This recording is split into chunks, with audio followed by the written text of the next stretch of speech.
Estamos en este capítulo 22 y tenemos un invitado muy especial, le tengo mucho cariño, pero vamos a comenzar con una pregunta hoy día, porque yo siempre lo presento. Si nos topáramos en el aeropuerto, ¿Ya? no nos conocemos, ¿Ya? ¿cómo te presentarías para que yo te conociese? Rodrigo Aguilé, un curicano, huertino de corazón, profesor de corazón y gustoso de la historia, la educación, el patrimonio y basquetbolista por sobre todas las cosas. Se presentó solo. Él es Rodrigo Aguilé y la verdad que tenemos una historia en común, dado que es apasionado en la historia, yo creo que con ese currículum queda corto, pero Rodrigo nos conocemos yo creo que de la adolescencia. Sí.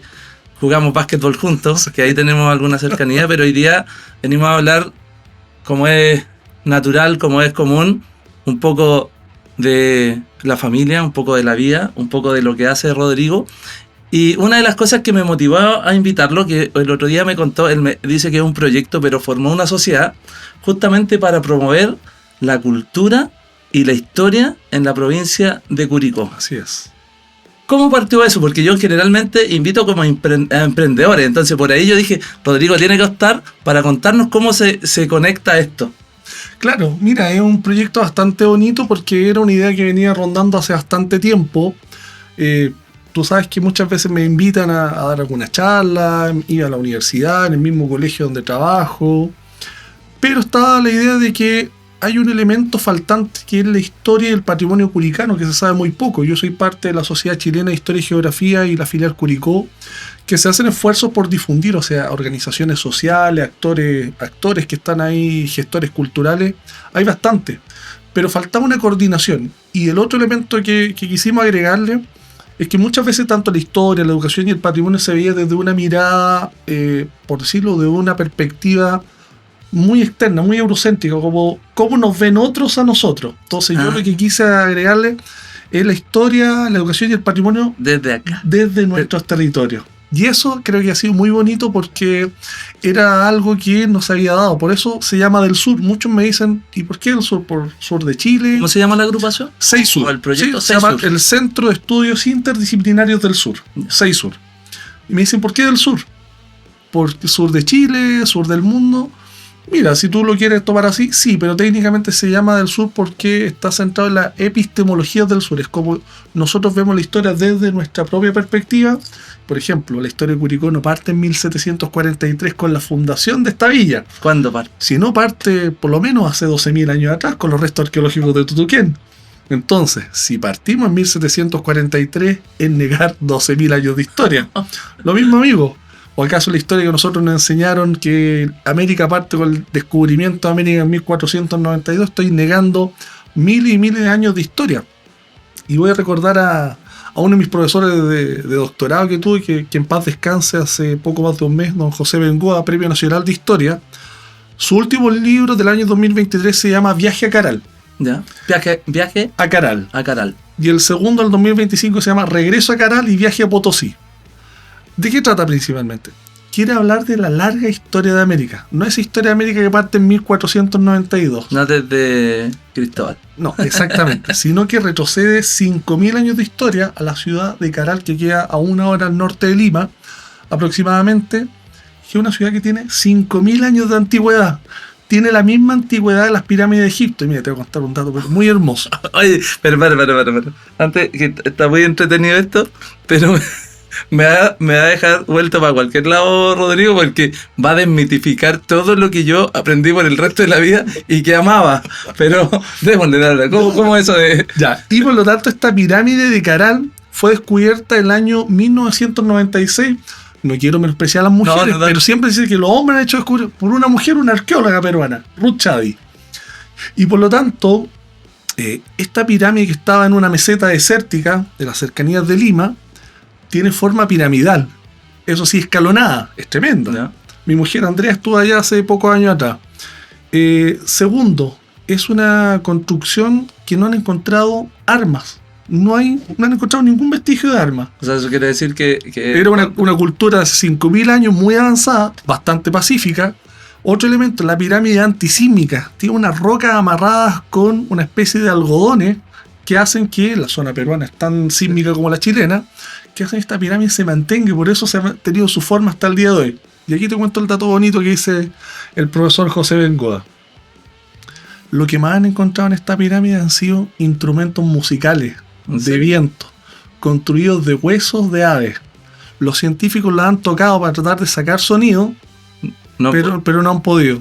Entonces dice, qué bonito imaginar una ciudad como Caral, una ciudad donde no habían armas, una ciudad donde comercializaban, y eso sí han encontrado mucho comercio, sobre todo con las zonas interiores, con la costa, comercio de algodón. Ellos producían el algodón y esa es su tecnología, y la intercambiaban por productos, y cuando tú entrabas, escuchabas músicas de flauta, de sonido, que hoy día no somos capaces de descifrar. Entonces, por eso el libro se llama Viaje a Caral. No es como hablar de la historia de Caral, porque para eso está Ruth Chadi, que hizo este gran descubrimiento, pero es colocar un punto de inicio.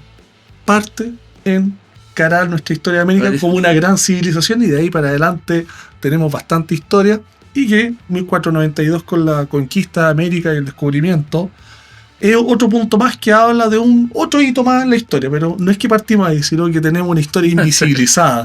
Tremendos datos. Y la verdad que a mí siempre me ha gustado mucho la historia, pero algo va a pasar aquí con toda la información que a lo mejor Rodrigo nos va a comentar. Mira, te voy a preguntar, porque tenía cierta pauta, pero no sé si viste en redes sociales, apareció un español hace un par de días diciendo algo de que el aporte que ellos habían hecho había dejado a Chile en no sé cuántos años. Lo adelantó 1500 años, en 3 siglos. Y dijo, si no hubiéramos llegado, ellos serían un pueblo, no sé si dijo indígena, para no equivocar, voy a poner el supuesto que dijo, pero que éramos algo nada. ¿Qué opinas de eso? ¿Qué opináis de lo que comentó, y si es tan así o no? Porque uno dice acá, oye, ¿de qué estás hablando? O sea, claro, queremos a los españoles porque algo hicieron su aporte, pero aquí hay una historia detrás. Claro. Mira, varios estudiantes, algunos de la universidad incluso me han mandado el video y, profe, ¿qué pasó con él? ¿Qué opina usted de esto? ¿Qué sale el Seisur en torno a esto? Y yo les dije, de verdad, nada. ¿Por qué? Porque simplemente ese tipo de comentario no resiste análisis técnico, y es propio de los tiempos actuales, porque yo creo que este tipo de podcast que estabas tú aquí trabajando, igual te felicito a ti, a tu esposa y a todo el equipo que hace posible este tipo de trabajo. Gracias.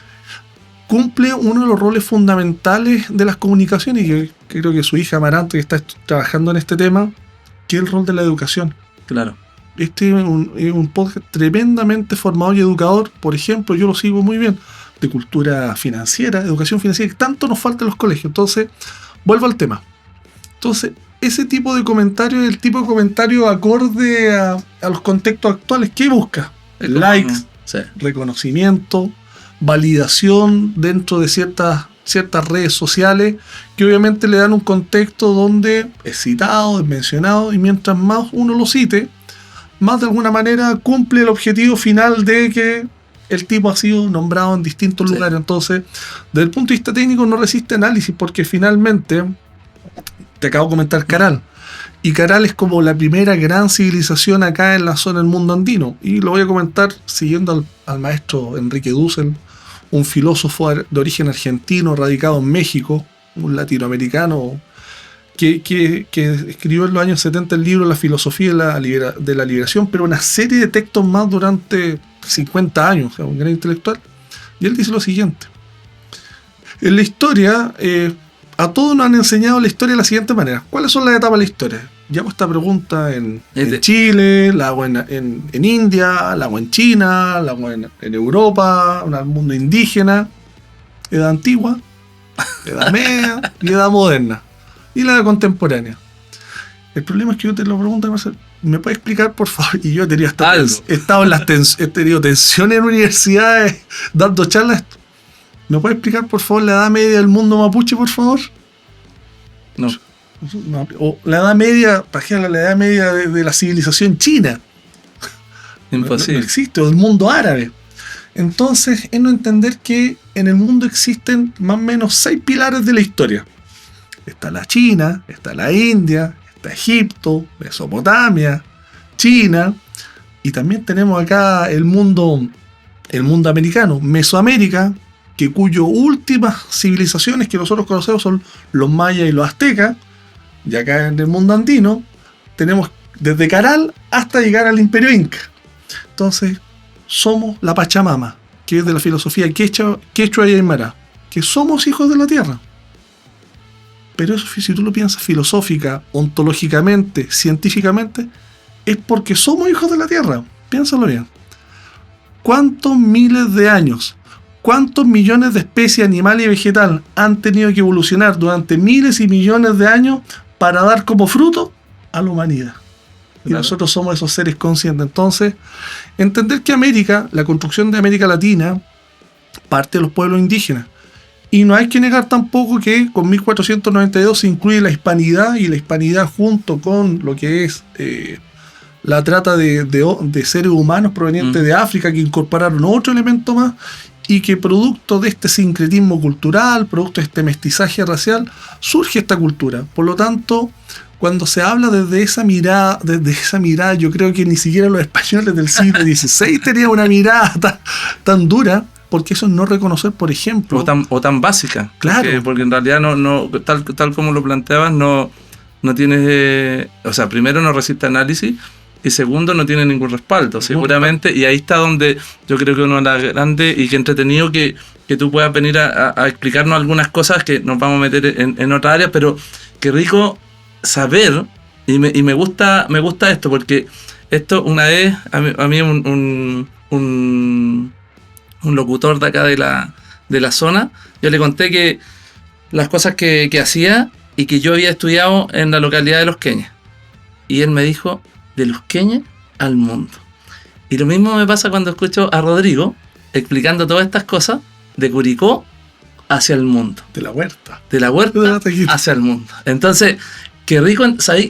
¿Por qué me gusta? Y que coincide con lo que hemos hecho. Nacen muchas cosas importantes de la zona. Sí. Nacen muchas...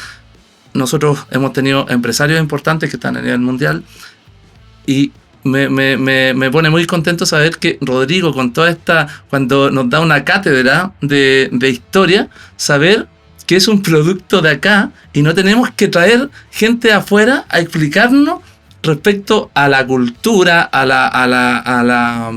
la historia. Entonces esa cuestión como que es súper entretenida, y una de las cosas que más me interesa con esto que nosotros hacemos del podcast y de las redes, es mostrarle al mundo que desde provincia, que desde regiones, nace gente que está a muy buen nivel. Entonces eso hay que destacarlo. Oye, te llevo a otro ámbito. Me gusta la pasión con que habla, y hoy día hablaba en la mañana con un amigo, y yo le decía, ¿sabes qué? Deberíamos armar un grupo y poner un libro, el que sea, y que lo leamos, pase el tiempo y generemos una conversación, no una discusión, pero como era en antaño. Sí, porque como clubes de lectura. Porque también, a mí me gusta, y no debo desconocer que a mí me gustan las redes sociales, que me río con los memes y todo eso, pero también es entretenido tener una conversación que sea un poquito más elevada de nivel, que te deje algo, que te deje un poco que te construya. Rodrigo Ailés, cuando teníais 10 años, tú te veías como, o yo diría como porque Rodrigo es de profesión... soy profesor de formación originaria. ¿Te veías con esto de la pasión en historia? ¿Te gustaba desde chico o te encontraste en el camino con esto? Ya, mira, creo que ahí te puedo responder por varias partes. Primero, yo nací en la localidad de La Huerta de Mataquito. La Huerta de Mataquito queda a 50 kilómetros hacia la costa de Curicó. Esa es la zona de Lautaro, ¿no? Por eso ahí quería llegar. Entonces, a pesar que yo no soy oriundo de La Huerta, porque no tengo familia, mi padre se fue a trabajar allá porque era el paramédico de la posta junto a mi madre, y mi hermano también nace allá. Ya. Entonces, literalmente mi conciencia personal, mi conciencia histórica nace en La Huerta, y siempre con la figura de Lautaro. Aquí en el Cerro Chiribirco muere Lautaro. Entonces, un elemento determinante, pero que es muy poco estudiado. Y te voy a contar después el final del cuento. Por lo tanto, siempre eso tuve hasta los 5 o 6 años, y yo siempre me identifico como huertino, y mi lugar de referencia, incluso en el libro que publiqué, yo coloqué que soy huertino. Origen, no curicano, huertino. Entonces, primero, el lugar de origen creo que me marcó. Segundo, el gusto por la historia. Siempre cuando escuchaba historia me hacía volar, alucinaba. Reconozco que uno de los primeros libros que me regaló mi padre, me acuerdo una historia de Pericles, y todavía la tengo. Después las clases de historia siempre alucinaba siempre, como que escuchaba, pero en mi mente me teletransportaba. Y así fue tomando el gusto por la historia. Y después llegué a enseñanza media, la verdad, tengo que reconocer que era buen alumno, me gustaba mucho la ciencia. Mi padre en el área de la salud quería estudiar medicina. Y él incluso desde el punto de vista preuniversitario, no, toma el área de la medicina, el área de biología. Y yo por mi cuenta tomé historia. Yeah. Entonces, yo finalmente le dije, ¿sabes qué, papá? Yo lo que me gusta es la historia. Siempre me ha apasionado, es lo mío. Y le dije, yo me encanta lo que mis profesores, tuve muy buenos profesores en el Liceo de Hombres, seguramente tú lo recuerdas muy bien. Don Héctor Cerda, que en paz descanse. Isabel Inostroza, que fue profesora jefe también, seguramente profesora tuya. Después fue colega mía. Entonces, creo que el gusto por la historia parte desde, yo creo que desde el origen, la entidad, mi padre, muy buen lector también, y el gusto personal, y me gustó tanto la historia que seguí estudiando una, otra. Y cuando eras chico, porque claro, en el colegio uno lo hacen leer, sí. ¿Te costaba leer esos libros de historia o hacer esas tareas de historia o te gustaba, te apasionaba eso o lo normal y fuiste madurando en el tiempo? ¿Sabes qué me hacían pensar siempre? Cosas que no se ven en el libro, como ¿por qué esto? ¿Por qué en el libro menciona cierto elemento? ¿Y qué habrá pasado? Por ejemplo, siempre pensaba en América, ¿qué pasaba acá en América antes de llegar a Cristóbal Colón? Cosas de niño. O pensaba muchas veces también, bien de niño, de los dinosaurios. ¿Y los dinosaurios dónde quedan en esta historia? Así como, claro, porque uno veía a Pedro Picapiedra ahí, pero claro, no vivíamos juntos. Entonces, siempre había cosas que me cuestionaba y me habría gustado haberlas sabido en ese momento. Entonces, y alguna respuesta me la he venido a dar con los años. Te voy a dar ahí un tip. Una de las actividades del CEISUR que busca siempre es desarrollar actividades en los territorios. Yeah. Y yo el año 2024 comencé a hacer un estudio y una investigación con respecto al río Mataquito y la muerte de Lautaro, porque se disputa entre Peteroa, que es cerca de Sagrada Familia, y Chiripilco. Entonces, técnicamente, más allá de la muerte de Lautaro, es que esto no es una casualidad. La muerte de Lautaro acá no es una casualidad porque hay un asentamiento que se va dando en la ribera del río Mataquito mucho más antiguo. Partiendo del río Mataquito. El nombre Mataquito viene de origen inca, Mataqueta. Que Mataqueta significa las cosas, las patadas que dan las llamas cuando entraron al río y no podían cruzar porque ese era el vado donde podía cruzar, y el poblado se llamaba Gonza.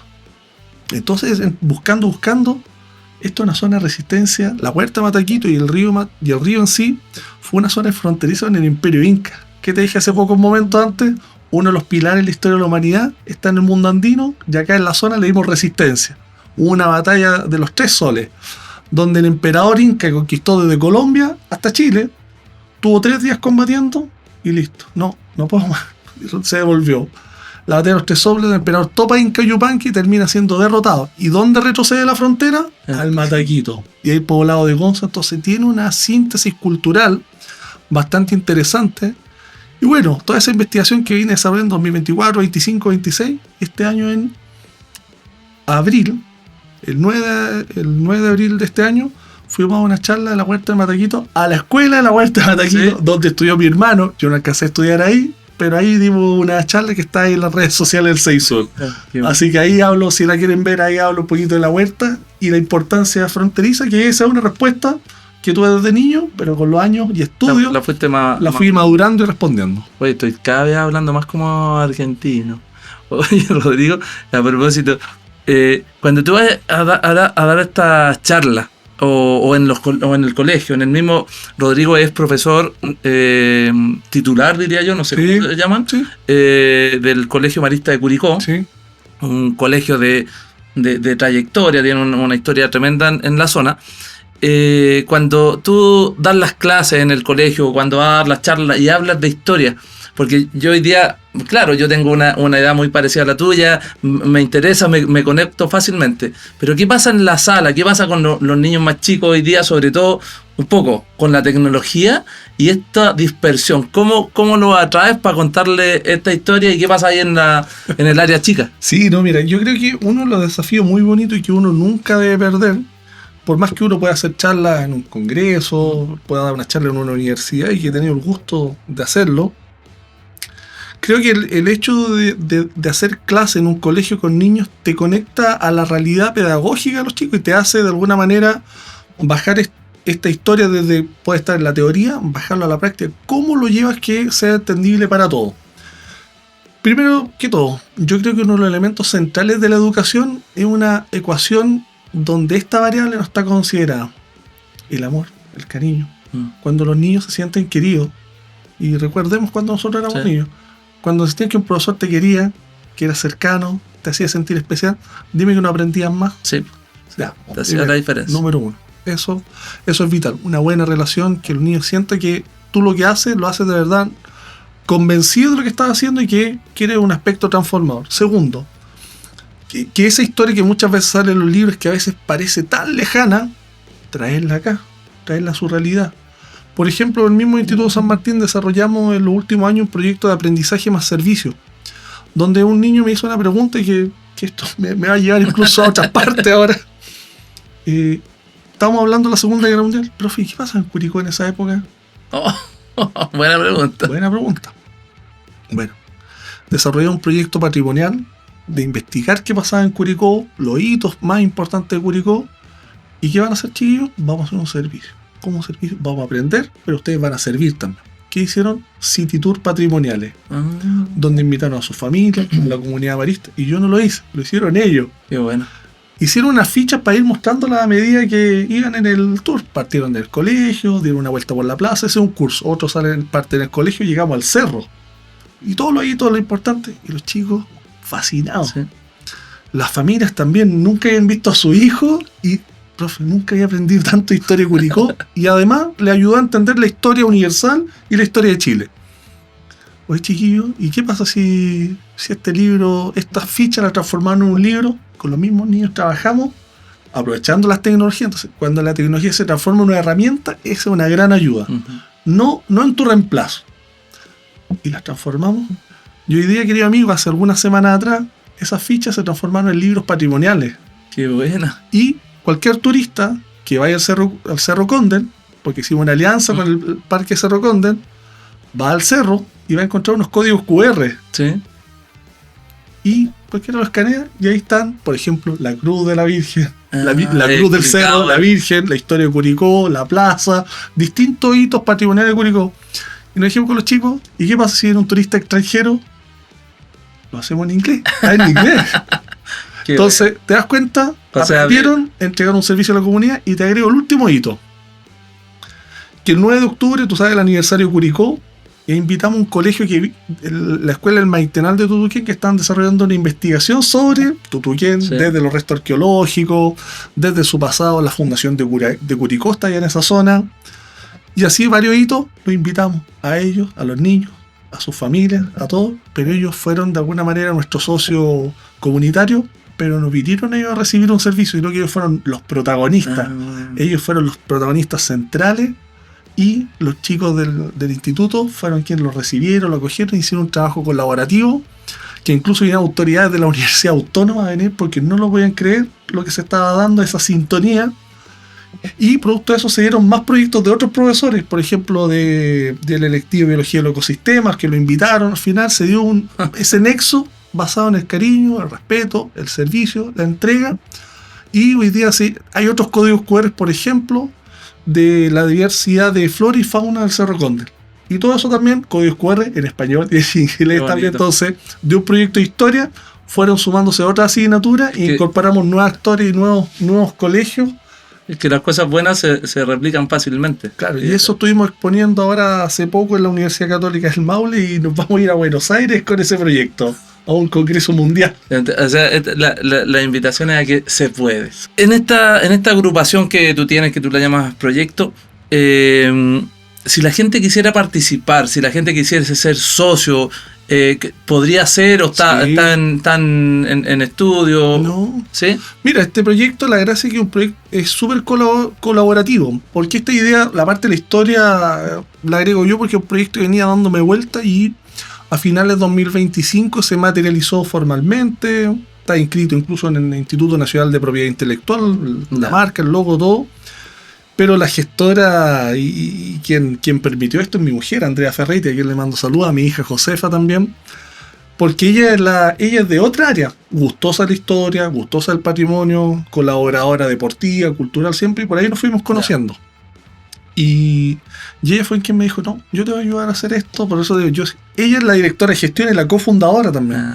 Entonces este es un proyecto que busca el desarrollo de la historia, la educación y el patrimonio desde los territorios, y lo digo de inmediatamente, aquí yo no soy el sábelo todo. ¿Por qué? Porque, por ejemplo... No es sábelo todo, pero sabe harto. No. Trato de difundir y educar, que ese es desde mi rol como educador. Dale.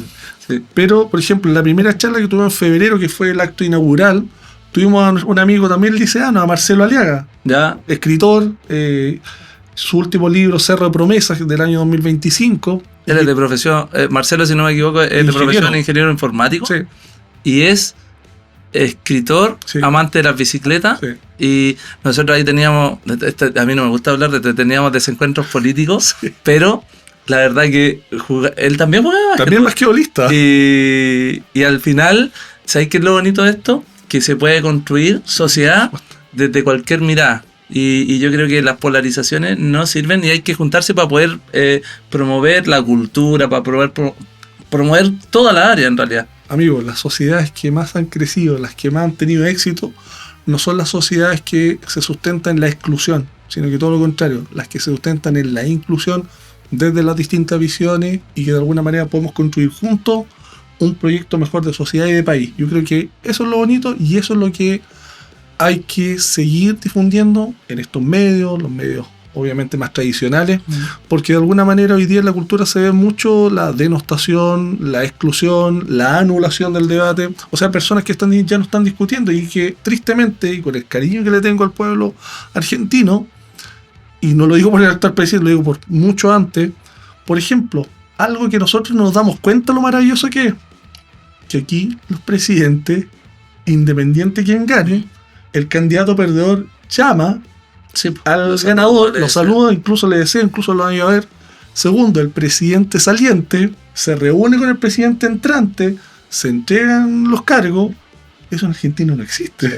Por eso, y en otros países no existe porque se da un nivel de intolerancia que eso simplemente no es aceptado. Entonces, esos actos republicanos, ciudadanos y cívicos, creo que nosotros los valoramos poco y creo que como sociedad no hay y debemos, ojalá que no se pierdan. Hay que cuidarlo, hay que cuidarlo. Yo creo que sobre todo en la zona yo he visto hay como una nueva época, sí. y yo veo a la gente más unida y hay una cuestión que a mí yo no sé, no tengo mucho talento en las comunicaciones, me gusta aportar, estoy haciendo contenido, estamos haciendo este podcast, pero sabéis que yo creo que hay una responsabilidad importante, y aquí mi señora me va a quedar matar, pero son los comunicadores que tienen la profesión de los periodistas y sobre todo los medios grandes, donde uno ve y se agarran a combo y hay una confrontación tan fuerte que uno dice, ¿sabéis qué?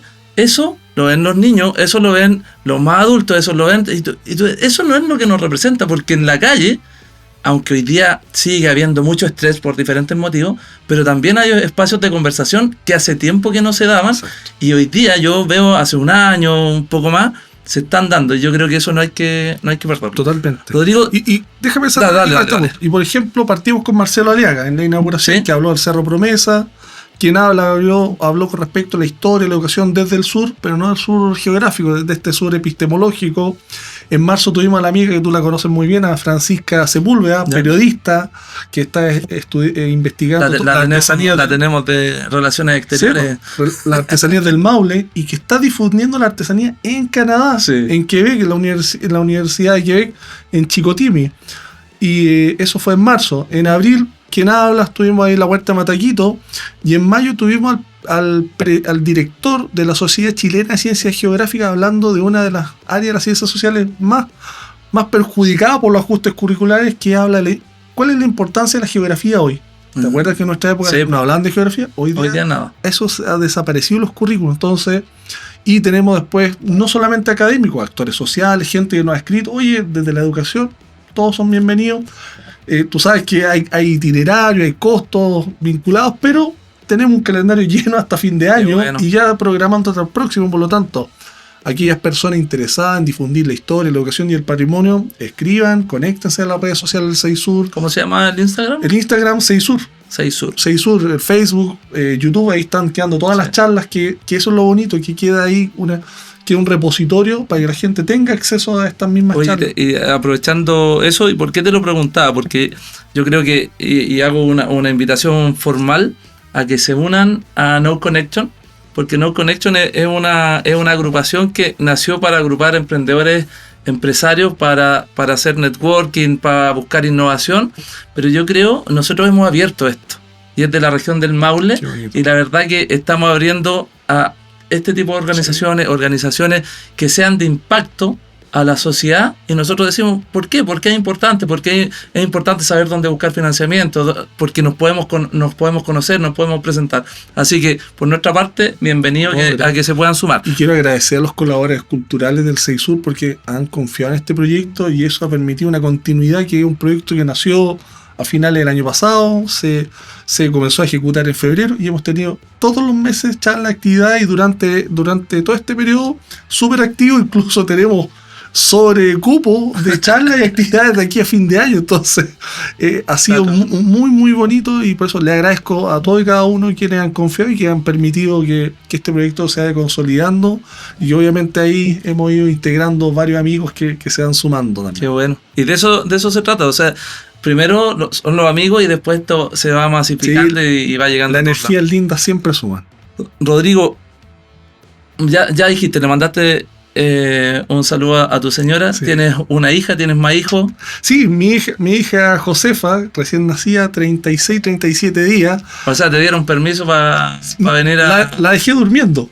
Así que la estuve cuidando ahí en la tarde, dejamos durmiendo ahí mi mujer. Ahí le dije que venía acá con un amigo, muy contenta. Así que sabe que para mí esto ha sido muy, muy bonito. Ha sido una nueva etapa, porque tú sabes que en otro momento estaba en un cargo directivo que fue muy, muy bonito, muy agradecido. Pero ahora esta área la tenía ahí pendiente, como stand-by, y ahora podemos dar el paso. Tú diste, Rodrigo, me comentaba ahí hace un rato que es una decisión que no es común. No. Pero tú renunciaste a un cargo que era bonito en la organización, por la familia. Por la familia, por estar más con su hija. Sí. ¿Y cómo se ha sentido eso? Porque uno dice... Esto es como la búsqueda del desarrollo personal versus la búsqueda del desarrollo familiar, porque el costo de oportunidad. Claro, totalmente. Entonces, ¿qué ha pasado ahí? ¿Cómo lo decidiste? ¿Cómo llegaste a esa conclusión de decir, ¿sabes qué? Necesito espacio para pasar con mi hija. Sí, yo creo que ha sido una de las decisiones más lindas que he tomado en torno a lo que es pensar en una hija. Tú sabes que tengo más o menos la misma edad. Es mi primera hija, y yo quería que me conociera a mi hija, yo estar con ella, ser parte de su proceso de crianza formativo, no solamente llegar a altas horas de la noche o un fin de semana. Entonces creo que conocer esta otra área que quizás en algún momento era más lejana a mí, y ahora me llegó de forma muy, muy linda, creo que como persona uno se siente mucho más lleno, mucho más completo. Cambió la vida. Te toca otras fibras, otras emocionalidades, te hace pensar y ver la vida de otra manera, y desde el momento que uno es padre y que sabe que va a ser padre, creo que cambió absolutamente todo para mí, para mi mujer, mi familia, mi madre, mi padre, que lamentablemente no pudo saber, pero yo sé que él está ahí presente. Le contaba a tu esposa. Supe que ser padre el día del cumpleaños de mi papá, el 24 de agosto. ¿Ya? Y mi hija estaba programada justo a nacer el día que mi padre partió. Ya. El 24 de abril. Nació una horita después, el 25. Y lo cual también bonito porque genera una nueva historia. Pero mi padre estuvo desde las estrellas y estuvo intercediendo para que... ¿Qué representó tu papá en tu vida? Yo creo que es una pregunta ahí que toca las fibras, porque... Mi padre sí, cuesta definirlo. Pero fue Sí. tu parámetro, porque por Sí. ejemplo a mí me pasa, yo amo a mi mamá, Sí, pero mi parámetro a seguir sí. siempre fue mi papá. Era como Sí. decir, "Ay, ¿sabes qué? Yo quiero ser como él. Yo tengo dos papás, porque mi hermano también aparece en un momento muy importante, 9 años de diferencia, Sí. pero uno dice, ¿sabes qué? Yo quiero ser como él. Tenemos una historia parecida, porque yo también con mi hermano tengo 10 años de diferencia. Le mando cariño a mi hermano Iván, a su esposa Isabel y a mis sobrinos Matías y Pablo. Mire, mis padres muy complementarios. Mi padre cariñoso, cercano, paramédico, era el doctor del pueblo allá en la huerta, así que no solamente... Era del periodo de la benzatil. Sí, ¿no? Recetaba, operaba, atendía partos, todo. Porque lo más cercano era Curicó, 3 horas. En esa época camino de tierra. Sí. En los años 70 te estoy hablando. O sea, Sí. wow, otra. Entonces yo nací en esa época en la huerta, en un pueblo muy tranquilo, una realidad que hasta el día de hoy me gustan los pueblos chicos. Siempre yo he tenido ese gusto, a pesar que me gustan cosas de ciudades grandes, conocer, he tenido la oportunidad de viajar. Pero creo que tengo todavía eso está marcado, yo creo que en mi ADN. Y mi padre, claro, siempre mi padre fue una persona muy culta, muy educada, siempre aprendí mucho de él. ¿Te incentivó? Sí, siempre. Y a pesar que él era de otra área muy distinta, pero mi padre un cariño, una persona que hasta el día de hoy la gente se acuerda. Mira, te voy a comentar, hace pocos días atrás tuve una reunión con alguien y me dijo, ¿usted hijo de don Francisco? Sí. Y me cuentan historias que a veces ni yo sé de mi padre, que es que ayuda a gente, que los curó en tal momento, los atendió. Y yo recibí un cariño heredado, digo, por parte de mi padre. Entonces, claro, su partida siempre es difícil. Fue una partida muy rápida, inesperada, sin dolor. Pero, y que obviamente te extraña mucho. Te dejó un bonito legado. Pero un legado y un cariño que yo siempre los tengo. Pero siempre digo, mis padres son un complemento. Mi padre el área más sociable, el área más cercana al público. Era presidente de un club de adulto mayor en su última época. El club Nuevo Amanecer ahí de Santa Fe. Le mando saludos ahí a los amigos que siguen. Y mi madre la parte más estricta.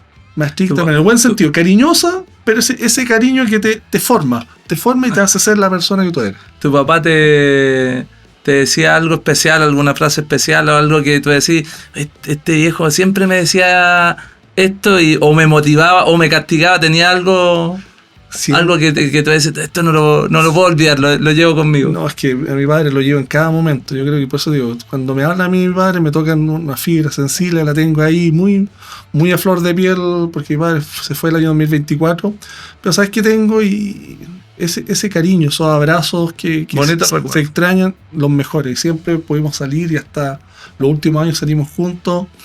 Mi padre siempre era más mi fans. Él siempre andaba donde yo andaba. Si andaba jugando básquet, ahí andaba. Si andaba en actividad, historia, ahí andaba conmigo. Entonces, creo que eso, si me dicen, eso. Mi padre siempre ahí conmigo. Cuando te despediste, ¿qué fue lo último que...?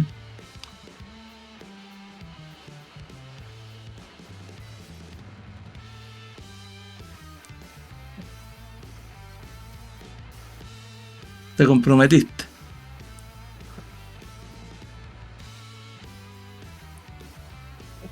Tranquilo todo.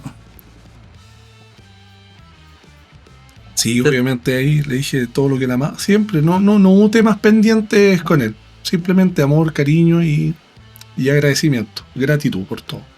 Qué bueno eso. Y sabes que Rodrigo me contaba que cuando le tocó partir al papá, que fue, yo le dije fue una bendición. Y dice, sí, pero fue chocante igual. Sí. Pero partió sin dolor. Sí. Y tuvo un periodo donde Dios le dijo a la señora que lo cuidara, que se pusieran de acuerdo. Entonces dio algunas indicaciones. Sí, todo. Que como que dejó todo bien ordenadito y se fue tranquilo. Tranquilo, no hay ninguna cuenta pendiente con nadie, habló con todo el mundo, se despidió de todo.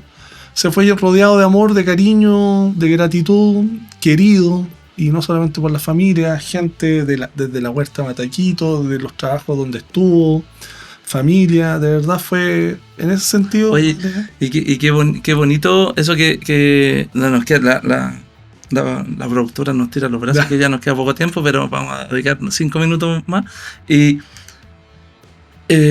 ¿sabes qué saco a conclusión con lo que dices de tu papá? Todo lo que lo querían, sí. Lo que hizo, este legado que dejó en ti, es que nosotros, las nuevas generaciones, quedamos cortos con los antiguos. Sí, total. Construyeron mucho, esto que dices tú del club deportivo, Sí. de lo que hizo en la huerta. Dice, ¿cuánto uno tendría que hacer para llegar a esos niveles? No. Y hoy día yo creo que hay mucho que retomar, hay mucho que hacer y retomar eso que hacían los papás. Algo que decirle a tu mamá. No, a mi madre, Que ella va a ver esto y Sí. te va a aplaudir. Sí, a mi madre, darle gracias por todo, por cada consejo, cada exigencia, cada día que me hizo superarme, ir más allá, y también con cariño. Una mujer que tiene una forma de querer mucho a mí, a mi hermano, a toda la familia, y que siempre nos hizo ir tan ordenados, siempre el trabajo de hormiga. El trabajo de hormiga es el que nos deja y que nos hace llegar y cumplir los objetivos. No, decirle también que la amo, que la adoro, que para mí es una gratitud que esté con nosotros y que esté ahí acompañándonos, porque ella es el pilar. Eso hoy día está triste y es una tristeza que no va a pasar fácilmente, es saber vivir con ella. Pero no, mi madre Pero tiene al hijo, única. tiene a los hijos. Sí, a los Y nietos. a los sí. nietos. La nieta recién llegada también, así que no, solamente amor, cariño, gratitud y a los Cerati. Gracias total y gracias por todo. Y a la señora, ¿qué le diría No, Andrea? A mi Andrea no, mi mujer. A tu Andrea, ¿no? Sí, Andrea no, él es mi amor, la persona. Yo creo que cuando uno encuentra a la persona, es aquella persona que te hace ser mejor aún, te hace mirar cosas que antes no mirabas, te hace salir de un estado y cambiar a otro. Y proyectar tu vida con una persona, yo creo que es tremendamente lindo, porque te hace crecer como persona, te hace pensar en equipo, en comunidad. Y yo creo que ella, como siempre es importante ser equipo. Yo creo que eso es fundamental. Y con ella hemos construido un lindo equipo. Ella también tiene su hija, y yo digo también son hijas nuestras, así que también le mando saludos a Fernanda, a Trinidad, y hoy día se nos suma Josefa. Y que de alguna manera hemos construido esta familia que ha sido muy linda experiencia. Creo que yo estoy solamente para ella, tengo palabras de amor, agradecimiento, gratitud y alegría. Yo creo que pensar en ella ya me hace sonreír y pensar en bueno. lo bonito que ha sido este proceso. Y claro, cuando uno está acompañado, siempre la ruta es mucho más alegre. Sí, yo le digo a mi señora que si nos llegamos a separar, yo me voy a vivir con ella. Muy bien, yo también. Y por último, para terminar, ¿qué le diría o qué diría a ese Rodrigo de 10 años que conversamos al principio? Hoy día. Que siga siempre adelante y con menos temor, ¿sí? Que siga nomás y que de alguna manera las cosas, mientras uno más lo intenta, más se acerca a donde uno quiere llegar. ¿Va a llegar a su sueño? Sí, por supuesto, y uno los sueños los va construyendo siempre. No es como un lugar donde uno llega y ahí se acaba el mundo, sino que los sueños, como dice, la cima de una montaña siempre va a ser la base de otra. Entonces los sueños son procesos en constante construcción que uno los va, a medida que se va realizando, va avanzando hacia otro. Y lo importante es que en este camino uno no anda solo. Siempre digo, uno tiene que ser agradecido por quienes están, quienes se encuentran, quienes se cruzan en el camino, quienes estuvieron, quizás a veces no están.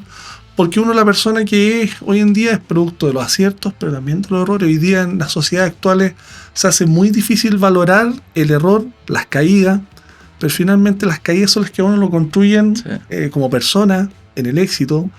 Y voy a citar acá el deporte.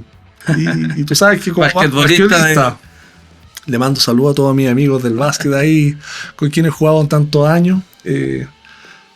Como dijo Emanuel Ginóbili, campeón argentino de la NBA, campeón del Juego Olímpico. Fue el primer sudamericano que llegó. Sí, de la NBA. Bueno, hubo otro antes, Cara Herrera, venezolano, pero aquí ya del Cono Sur, yo creo que él. Pero a ese nivel de campeón no hay otro. Dijo, en la historia no hay personas que tengan más éxitos que fracasos. Siempre los fracasos son mayores. Por ejemplo, Michael Jordan. Todos lo recuerdan como gran basquetbolista, ganó 6 finales, 3 seguidas y nuevamente 3 seguidas. Pero jugó 15 años. Por lo tanto, ¿qué pasó con las otras 9 temporadas? Fue barrido. O sea, sufrió en carne propia el sufrimiento. Entonces, siempre los fracasos y las caídas son los momentos donde uno tiene que construirse. Yo creo que eso como sociedad nos falta un poquito. Cómo nosotros nos reconvertimos esas caídas, esos desaciertos, Y también aquí hay fracaso, y tú, un hombre de empresas, de negocios, sabes que esos son los momentos donde uno se va cultivando y se va consolidando hacia uno lo que quiere, las convicciones. Incluso Bielsa lo decía, el éxito de forma, porque el éxito te hace de alguna manera engañarte, mientras que el fracaso te hace demostrar lo que eres y hacia dónde quieres ir. Una de las conclusiones que uno ha llegado y que se corrobora con lo que tú dices es que la mayor cantidad de este éxito social que hay, de los grandes hombres del mundo, se ha construido con muchas derrotas. Tal cual. No se construye esa persona, y que una de las cosas que yo siempre promuevo, no quiero desconocer al que le va bien porque tiene mucho talento. Sin embargo, el que tiene mucho talento también tiene caída. Tiene una sensación de que todo le sale bien. Sin embargo, el que se cae muchas veces tiene una sensación de que siempre se va a caer y tiene que seguir adelante. Hay un dicho muy bonito que me gusta. Las personas exitosas son aquellos fracasados que no se cansaron de intentarlo. Esos son los exitosos. Oye, Rodrigo, muchas gracias. La verdad que ha estado maravilloso esta tarde. Lo hemos pasado. Yo lo he pasado súper bien. A mí me gusta mucho la historia. Y por lo demás, el podcast es mío, yo invito a quien quiero. Eso se lo aprendan. Y la verdad que ojalá que te haya gustado, que lo hayas pasado bien. Yo creo que es una hermosa experiencia, y vuelvo a decir, yo lo sigo y lo veo mucho, y te felicito porque tú dices, no es mi área, la educación. Tú estás cumpliendo uno de los objetivos fundamentales en los medios de comunicación, que es la educación. Tú educas desde tus invitados, que son de distintas índoles, estás formando y estás dialogando desde una perspectiva mucho más humana. Imagínate, aquí me invitas como historia para hablar de básquet, de historia, de familia. Y yo creo que eso es lo bonito, que tú logras aquí conectar con tu público, con la gente que decide, que son muchos y quienes te queremos.